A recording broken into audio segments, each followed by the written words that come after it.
Maddie जब मुझे आए थे कहानी सुनाने, तो उन्होंने जब मुझे सुनाई तो मुझे अच्छी लगी, क्योंकि ये उसी किस्म का सिनेमा है जिस किस्म का सिनेमा मैं अक्सर बनाता हूँ या देखना पसंद करता हूँ। अगर मुझे कुछ इसको टैग देना है तो मैं ऐसे कहूँगा कि फील गुड सिनेमा है।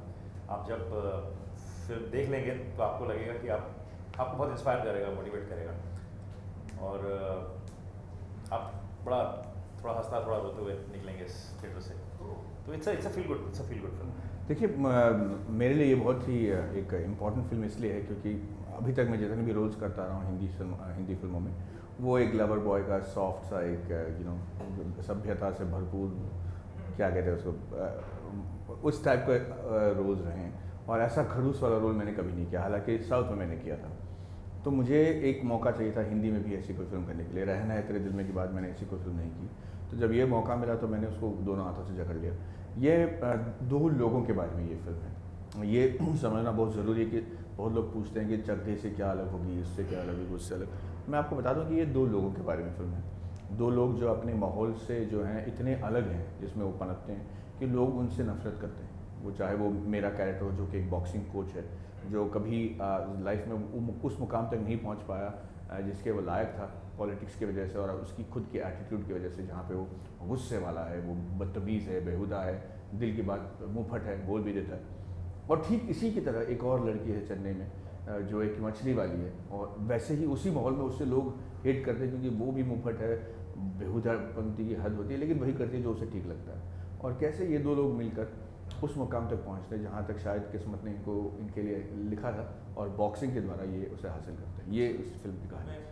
टाइटल से ऐसे लोगों को लगता है कि पता नहीं साला खड़ूस क्यों है फिल्म का नाम, पर साला खड़ूस से हमारा मतलब ये है कि आपका जो कोच होता है लाइफ में, आपका जो मेंटर होता है, जो आपको सिखाता है, उससे स्टूडेंट अक्सर सीखता भी बहुत कुछ है, इंस्पायर भी बहुत कुछ होता है, मगर उससे परेशान भी होता है। तो किसी मुकाम पे वो ज़रूर कहता है कि यार ये साला खड़ूस मुझे बहुत तंग कर रहा है।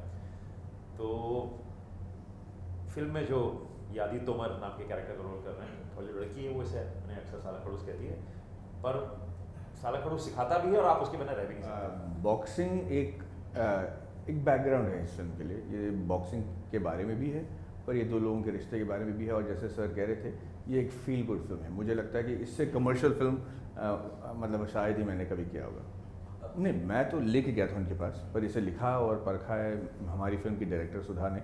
इन्होंने पहली बार जब मुझे एक स्क्रिप्ट सुनाया तो मुझे कहा गया कि एक लेडी डायरेक्टर हैं जो आपसे मिलना चाहती हैं। मैं जानता था सुधा को कि वो मणिरत्नम की असिस्टेंट रही हैं, और हम लोग कई बार काम कर चुके हैं साथ, जहाँ वो असिस्टेंट डायरेक्टर थी और मैं स्टार। पर हुआ यूँ कि जब मुझसे कहा गया कि सुधा एक स्क्रिप्ट सुना रही, मुझे लगा कि कोई होगी फिल्म रिलेशनशिप के बारे में, क्योंकि ज़्यादातर औरतें ऐसी टाइप की स्क्रिप्ट आपको देती है ना कि रिलेशनशिप बेस्ड फिल्म हो या फिर विमेंस लिप के बारे में कोई बात कहनी हो। तो बॉक्सिंग जब उन्होंने कहा, मैं काफ़ी ये हो गया, मतलब मैंने कहा यार तुम बॉक्सिंग के बारे में बनाएगी। पर उसके बाद जो उसकी स्क्रिप्ट मैंने पढ़ी और फिर जो मैंने देखा कि क्या क्या उन्होंने रिसर्च करके रखा था, हर एक बॉक्सर को, मतलब कश्मीर से कन्याकुमारी तक उन्होंने इंटरव्यू करके सारा ये जानकारी मतलब मेरे सामने उन्होंने पेश किया कि क्यों लोग बॉक्सिंग करते हैं इंडिया में, किस टाइप के लोग, किस टाइप के माँ बाप होते हैं जो अपनी बेटी को बॉक्सिंग भेजना चाहते हैं और किस वजह से। ये सारे फैक्ट्स को लेने के बाद जब मैंने कहानी सुनी, मुझे लगा कि इससे कमाल की स्क्रिप्ट मैं नहीं कर सकता, तो मैंने इसे मतलब ले ही लिया, उनसे खरीद ली मैंने उनसे। देखिए, मैं पहले भी कई फिल्में कर चुका हूँ जो हमने साइमल्टेनियसली शूट की, जो हिंदी और तमिल में बनी थी, जैसे 13B फॉर इंस्टेंस, जो रिलायंस ने रिलीज़ किया था। और मैं हिंदी और तेलुगु में भी कर चुका हूँ, तमिल और तेलुगु में भी। ये हमारे लिए बड़ा फ़ायदे का बात होता है। फ़ायदे की बात इसलिए होती है क्योंकि जो हमारे कॉमन शॉट्स होते हैं एक्शन के, उसको रीशूट करने की ज़रूरत नहीं पड़ती। तो हमारे लिए दोनों फिल्म जो हैं कम दाम में मिल जाते हैं और दोनों मार्केट में जो है खुल जाते हैं। लेकिन इस फिल्म की खासियत ये है कि हमने बिल्कुल अलग कास्ट के साथ शूट किया। हालांकि हमने साइमल्टेनियसली शूट किया, लेकिन अलग कास्ट के साथ, तो आपको अलग ही फिल्म देखने को मिलेगा। जब वो रोल की कास्टिंग की बात आई तो मुझे याद है मैडी और सुधा दोनों ने कहा कि हमको एक बॉक्सर इस फिल्म के लिए लेना चाहिए, जो एक्चुअल बॉक्सर हो और उससे एक्टिंग करवानी चाहिए। तो मैं इस थॉट के विरुद्ध था। मुझे लग रहा था कि कैसे आप बॉक्सर को लेके एक्टिंग करवा सकते हो, आप एक एक्टर को लेके बॉक्सिंग शायद सिखा सकते हो। और मैडी और सुधा काफ़ी श्योर थे, उन्होंने कहा ट्राई करते हैं, अगर नहीं मिला नहीं हुआ, क्योंकि बॉक्सिंग के जो मैचेस हैं वो बहुत रियल हो जाएंगे, ऐसा लगेगा कि वाकई कोई रियल बॉक्सर लड़ रहा है।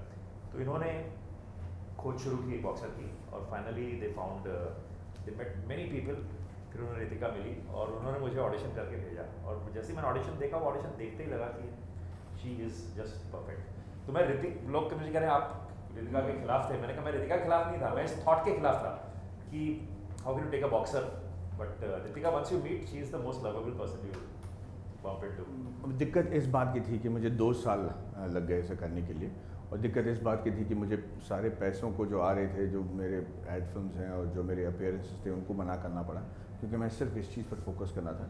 दिक्कत बस इन्हीं दोनों चीज़ों की वजह से थी, वरना जो ट्रेनिंग था और जिस तरीके से मैं तैयार हो रहा था, या मैं बॉक्सिंग सीख रहा था या पैडिंग सीख रहा था, उसमें कोई दिक्कत नहीं हुई, क्योंकि मुझे पता था कि मुझे हासिल क्या करना है। मेरे आंखों के सामने एक स्क्रिप्ट नज़र आ रही थी, मुझे एक मौका मिल रहा था अपने आप को अलग बदल के दिखाने का, और मुझे पता था कि ये फिल्म अगर बन जाती है और ठीक तरीके से रिलीज़ होगी तो एक और नया रूप मिलेगा मुझे एज एन एक्टर। तो वो सोच में मुझे कभी वो ट्रेनिंग के दौरान दिक्कत नहीं हुई, और मैं बड़े आराम से किया। खाली प्रॉब्लम ये थी कि मैंने जल्दी में नहीं की, मुझे 1.5 साल लग गए। देखिए, पोंगल एक दिल की इच्छा थी, मैं दिल से करना चाह रहा था, वो मैंने मार्केटिंग के लिए नहीं किया। ये बेचारे मान गए क्योंकि बहुत शरीफ इंसान है, वरना पर जहाँ तक मार्केटिंग का सवाल है, और जो चीज़ हमें करनी है, वो यूटीवी और स्पाइस, ये दोनों टीम मिलकर ये डिसाइड कर रही है कि हमें करना क्या चाहिए। अब मुझे लगता है कि अगर इसके बारे में अभी बात कर लें तो उसका जो यूनिकनेस है वो चला जाएगा।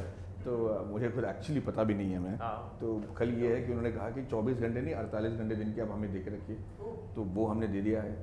देखते हैं क्या करते हैं लोग। ये अच्छा, ये अजीब होने लगा ये बात कि अभी ये फिल्म के ट्रेलर्स सिर्फ तमिल और हिंदी में निकले हैं, और हमें दुनिया भर के लोगों से इसका रीमेक राइट्स का जो है बात हो गई है। हम एक्चुअली तेलुगु में रिलीज़ करने वाले थे, तो अभी इतना ज़बरदस्त ऑफर आ गया तेलुगु में कि हमने उसको अभी तेलुगु में हम रिलीज़ नहीं कर रहे हैं, उसका रीमेक राइट्स हम बेच रहे हैं। तो ऐसे कई भाषाओं से हमें इसका रीमेक राइट्स के बारे में पूछा जा रहा है, तो मुझे लगता है कि ये अच्छा लक्षण है।